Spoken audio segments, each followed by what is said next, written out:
Hello friends, તો આગળનું જે આપણને રાસાયણિક પ્રક્રિયાઓના પ્રકાર આપેલો છે એ છે વિસ્થાપન પ્રક્રિયા. વિસ્થાપન, જો તમે શબ્દને સમજશો તો સરળતાથી સમજી શકશો કે વિસ્થાપન એટલે શું. તો કે કોઈ એક જગ્યાએ તત્વ હતું અને એને બીજા કોઈ તત્વ વડે રિપ્લેસ કરીને પેલા તત્વને બહાર કાઢવું, આને શું કહેવાય? વિસ્થાપન. રાઈટ? ફરીથી સ્થાપન કરવું. તો આ જે પ્રક્રિયા છે એવી પ્રક્રિયાઓ વિસ્થાપન પ્રક્રિયાઓ છે. સરળતાથી સમજવા માટે આપણને ઉદાહરણ આપેલું છે, તો ઉદાહરણ આપણે જોઈએ છીએ કે કોપર સલ્ફેટ છે અને કોપર સલ્ફેટનું જે દ્રાવણ છે. હવે કોપર સલ્ફેટ મિત્રો જ્યારે લેબોરેટરીમાં હોય તો એ પેન્ટાહાઇડ્રેટ સ્વરૂપે હોય, CuSO4 સ્વરૂપે હોય, અને બીજી અગત્યની વાત કે એ ભૂરા રંગનું હોય. જે વાદળી કલર તમે કહો છો એ વાદળી કલરનું એ હોય. આ વાદળી કલરનું જે કોપર સલ્ફેટ છે એને જ્યારે દ્રાવ્ય કરવામાં આવે અને એનું દ્રાવણ બનાવવામાં આવે, હવે એની અંદર જો આપણે કોઈ બીજી સક્રિય ધાતુ ઉમેરીએ, આ સક્રિય ધાતુ વર્ડ અંડરલાઈન કરવા જેવો છે, કેમ કે આ વિસ્થાપન પ્રક્રિયા એનાથી જ થાય, સક્રિય ધાતુઓથી જ થઈ શકે. ચાલો, કોઈ પણ સક્રિય ધાતુ જેમ કે લોખંડ લઈ લઈએ, ઝિંક લઈ લઈએ, લેડ લઈ લઈએ, લોખંડ લઈ લઈએ છીએ. લોખંડની ખીલ્લી છે. આ લોખંડની ખીલ્લીને આપણે અંદર શું કરીએ છીએ? ડુબાડીએ છીએ.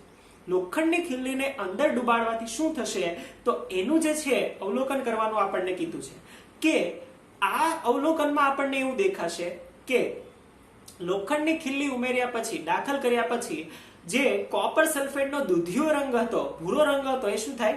ઘટવા લાગશે. અને જે કથ્થઈ રંગ હતો આ લોખંડની ખીલ્લીનો, એ કથ્થઈ કલર છે એ શું થશે? તો એની પણ જે ઇન્ટેન્સિટી છે એ દ્રાવણમાં ટ્રાન્સફર થશે. એટલે કે જે દૂધિયા કલર હતું એની જગ્યાએ હવે એ દૂધિયો રંગ આછો થતો જશે. આ આપણને દેખાય. આનો મતલબ એવો થયો કે કોપર સલ્ફેટ જે હતું એ વિસ્થાપન કંઈક પામી રહ્યું છે. તો શું થતું હશે? તો એ આપણે લખીએ છીએ. તો ઉદાહરણ જે આપણને આપેલા છે એનાથી શરૂઆત કરીએ છીએ કે આપણે કીધું કે કોપર સલ્ફેટ, કોપર અને સલ્ફેટ આયન, આનાથી જે બને છે એની અંદર આપણે શું ડુબાડ્યું? તો કે લોખંડની ખીલ્લી, કે લોખંડ એટલે કે Fe, ફેરસ, એને કહીશું આપણે આયન.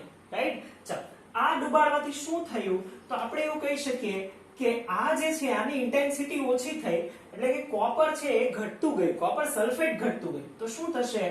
તો કે કોપર આ રીતે રૂપાંતર થયું હોવું જોઈએ. કે વિસ્થાપનનો મતલબ તો આ કહી શકાય કે જે આ કોપર છે એ આવવું જોઈએ બહાર, અને જે આ Fe છે આ Fe આવવું જોઈએ આની અંદર. તો શું થશે? તો કે આ રૂપાંતર થઈ જશે FeSO4 માં, અને જે કોપર આપણે કહીએ છીએ એ પડી જશે છૂટું. રાઈટ? તો આ રીતે કોપર છૂટું પડશે અને આ જે પ્રક્રિયા છે એને આપણે કહીશું વિસ્થાપન પ્રક્રિયા. થયું શું? વિસ્થાપન થયું. વિસ્થાપન. રાઈટ? કોણે વિસ્થાપન કર્યું? સક્રિય ધાતુ લોખંડે કોપરનું વિસ્થાપન કર્યું કોપર સલ્ફેટમાં. સેમ આપણે કહીએ છીએ કે આ જ જો વિસ્થાપન આપણે હોય ઝિંકની મદદથી પણ કરી શકીએ છીએ, કે જે ઝિંક છે તો એ પણ શું કરશે? તો કે વિસ્થાપન કરશે અને આ રૂપાંતર પામશે ઝિંક સલ્ફેટ અને કોપર. ઝિંક સલ્ફેટ અને કોપર. એનો મતલબ કે જ્યારે કોપર સલ્ફેટનું દ્રાવણ હોય એમાં ઝિંકનો સળિયો આપણે ડુબાડીએ અથવા તો ઝિંકના સળિયાને રાખીએ તો શું થાય?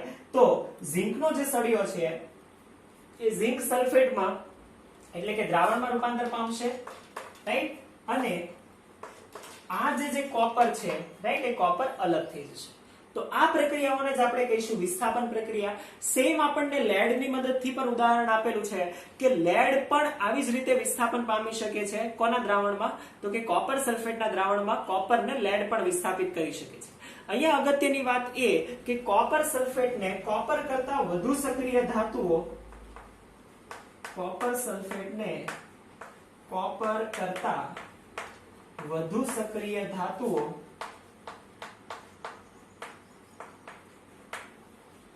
જેવી કે જે ત્રણ આપણે ઉદાહરણ લીધા એ લખી દઈએ કે Fe, Zn અને Pb વિસ્થાપિત કરી શકે છે. વિસ્થાપિત કરી શકે છે. રાઈટ? વાસ્તવમાં કોપરને બધી જ જે ધાતુઓ છે એ વિસ્થાપિત કરી શકે છે. એ સોડિયમ હોય, મેગ્નેશિયમ હોય, રાઈટ, આ બધી ધાતુઓ કોપરને રિપ્લેસ કરી શકે છે. પણ આપણને ત્રણ એક્ઝામ્પલ આપેલા છે તો ત્રણ લખી છે. ધ્યાનમાં આવશે. તો આ વાત કરી આપણે વિસ્થાપન પ્રક્રિયા. હવે આગળ આપણને જે આપેલું છે એ વિસ્થાપન પ્રક્રિયા જેવી જ વિસ્થાપન પ્રક્રિયા છે કે જેમાં આયન એક્સચેન્જ થાય છે, તો એને આપણે કહીશું દ્વિવિસ્થાપન પ્રક્રિયા. સેમ આના જેવી પ્રક્રિયા છે, તો સાથે સાથે જોઈ લઈએ. દ્વિવિસ્થાપન પ્રક્રિયા એને જ આપણે કહીએ છીએ આયન એક્સચેન્જ. જ્યારે તમે આગળ અભ્યાસ કરશો તો આગળના અભ્યાસમાં આવી પ્રક્રિયાઓને કેમિસ્ટ્રીમાં કહીએ છીએ આયન એક્સચેન્જ રિએક્શન. ચાલો, તો આપણે કહીએ છીએ 4, રાઈટ. ચાલો, તો આ આપણે કહીએ છીએ દ્વિવિસ્થાપન. દ્વિવિસ્થાપન અથવા તો દ્વિવિસ્થાપનને શું કહીશું? Ion exchange. આયન એક્સચેન્જને આપણે ગુજરાતી કરીએ તો શું થશે? આયન એટલે તમને ધ્યાનમાં આવતું હશે પ્લસ અને નેગેટિવ ચાર્જ વાળું, તો એ થશે આયન, અને એક્સચેન્જને આપણે કહીશું વિનિમય. તો આયન વિનિમય પ્રક્રિયા, રાઈટ. દ્વિવિસ્થાપન અથવા તો આયન વિનિમય આ બંને સેમ છે. કઈ રીતે? ચાલો તો જોઈએ છીએ. ધારો કે જે આપણે ઝિંક સલ્ફેટ, કોપર સલ્ફેટના અગાઉ એક્ઝામ્પલ લીધા હતા, એ એક્ઝામ્પલ ફરીથી આપણે વિચારીએ છીએ અને એ એક્ઝામ્પલ ફરીથી વિચારવાનો પ્રયત્ન કરીએ કે શું કરીએ છીએ. તો ધારો કે આપણે હવે એક્ઝામ્પલ લઈએ છીએ એ સોડિયમ સલ્ફેટનું લઈએ છીએ, રાઈટ. કે સોડિયમ સલ્ફેટના દ્રાવણમાં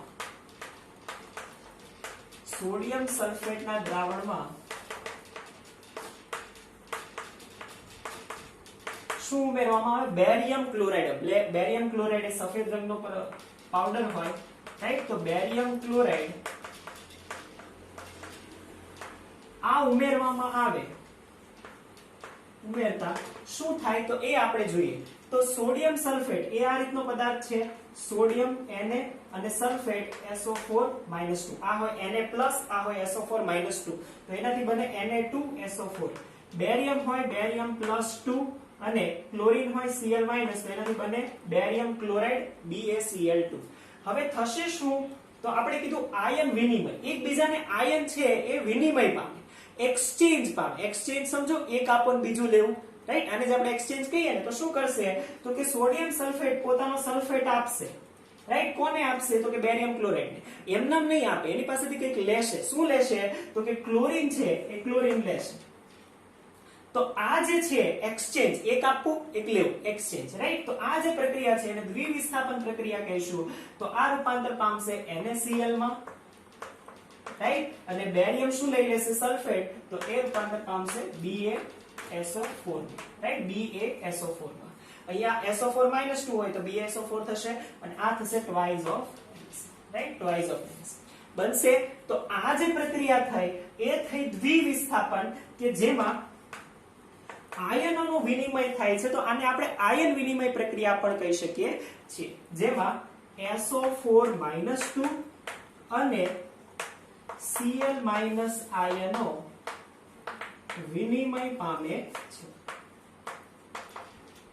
રાઈટ. જો વિનિમયનો તમને અર્થ સમજાતો હોય તો આ પ્રક્રિયા તમે એકદમ સરળતાથી સમજી શકો.